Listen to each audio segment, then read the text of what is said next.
Victor ও ইরার কথা শুনে সব পরিকল্পনা জেনে গেল দীপা। হ্যাঁ বন্ধুরা, অনুরাগের ছোঁয়ার আগামী পর্বগুলোতেই আমরা এমনটাই দেখতে চলেছি। গুন্ডাদের সূর্য যখন মারছিল তখন সোনারূপা বলে, বাবা চলো এবার আমরা পালিয়ে যাই। সূর্যর হাত ধরে তারা যখন চলে যাচ্ছিল তখন সূর্য বলে, একটু দাঁড়াও। এই বলে সে তাদের তিনজনের জন্য 3টি সিঙ্গারা নিয়ে নেয়। হঠাৎ দীপার কথা মনে পড়তেই আরও একটি সিঙ্গারা দীপাকে দেওয়ার জন্য নিয়ে নেয়। এরপর তারা যখন দৌড়ে পালাতে থাকে তখন গুন্ডারাও তাদের পিছু নেয়। কাছে আসার পর গুন্ডারা সূর্যকে ছুরি দেখিয়ে বলে ভালোই ভালোই পেনড্রাইভটা দিয়ে দেওয়ার জন্য।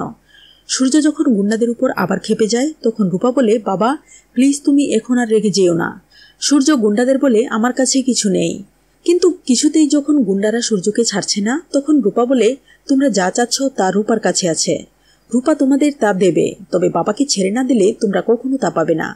এরপর গুন্ডাটি এসে রূপাকে যখন বলে দাও তখন রূপা দোকান থেকে আনা সিঙ্গারাটি গুন্ডার মুখে ঠেলে দেয়। এরপর তারা যখন সূর্যকে নিয়ে পালিয়ে যাওয়ার চেষ্টা করে তখন গুন্ডারা সূর্যকে ধরে ফেলে। তবে ঠিক এই মুহূর্তে দীপা পুলিশ সহ সবাইকে নিয়ে দৌড়ে সূর্যর কাছে আসতেই গুন্ডারা পালিয়ে যাওয়ার সময় পুলিশ তাদের ধাওয়া করে। সোনারূপা দীপার কাছে ছুটে যায়। দীপাকে দেখে সূর্য খুবই খুশি হয় এবং তার দিকে চেয়ে থাকে। দীপা তার শাড়ির আঁচল দিয়ে সূর্যর মুখ মুছে দেয়। সূর্য দীপাকে সিঙ্গারাটা দেখিয়ে বলে, এটা তোমার জন্য এনেছি। এটা দেখে দীপার অনেক স্মৃতি মনে পড়ে যায়।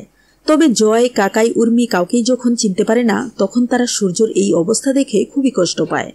এরপর সূর্যকে নিয়ে তার মানসিক হাসপাতালের উদ্দেশ্যে রওনা দেয়। এদিকে ভিক্টর যখন জানতে পারে সূর্য মোহনপুরে আছে তখন সে ইরার লোকজনকে ফোন করে জানিয়ে দেয়। যদিও ইরার লোকজন ততক্ষণে জেনে গিয়ে সূর্যর কাছ থেকে পেনড্রাইভটা হাতিয়ে নেওয়ার চেষ্টা করছিল। যেহেতু দীপার কারণে তাদের সেই পরিকল্পনা ভেস্তে গেছে, এখন ভিক্টরকেই তাদের দরকার। ভিক্টর যেহেতু সেনগুপ্ত বাড়িতেই থাকে তাই সূর্যকে যখন বাড়ি নিয়ে আসা হবে তার মাধ্যমেই তারা সূর্যর পেনড্রাইভটা উদ্ধার করবে। ভিক্টর যখন ইরার পাঠানো লোকের সাথে দেখা করে তখন লোকটি ভিক্টরকে বলে সে যদি কাজটি করে দিতে পারে তাহলে 20 লক্ষ টাকা পুরস্কার পাবে। ভিক্টরও এই কাজটা করে দেওয়ার প্রতিশ্রুতি দেয়। এদিকে লাবণ্য নিরালা মানসিক হাসপাতালে সূর্যের জন্য অপেক্ষা করতে থাকে। সূর্যকে দেখে খুশিতে আত্মহারা হয়ে যায় লাবণ্য। কিন্তু সূর্য যখন কিছুতেই তাকে চিনতে পারে না তখন কষ্ট পায় লাবণ্য। দীপা লাবণ্যকে সবকিছু বুঝিয়ে বলে।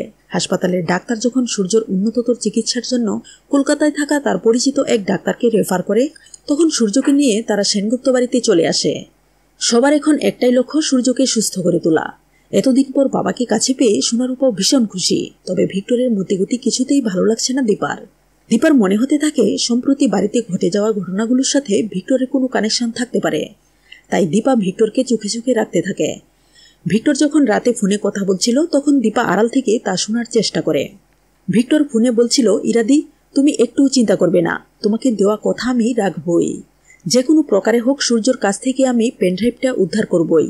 একথা শুনে চমকে যায় দীপা। তার মানে এই পেনড্রাইভের কারণেই ডাক্তারবাবুর আজ এই অবস্থা।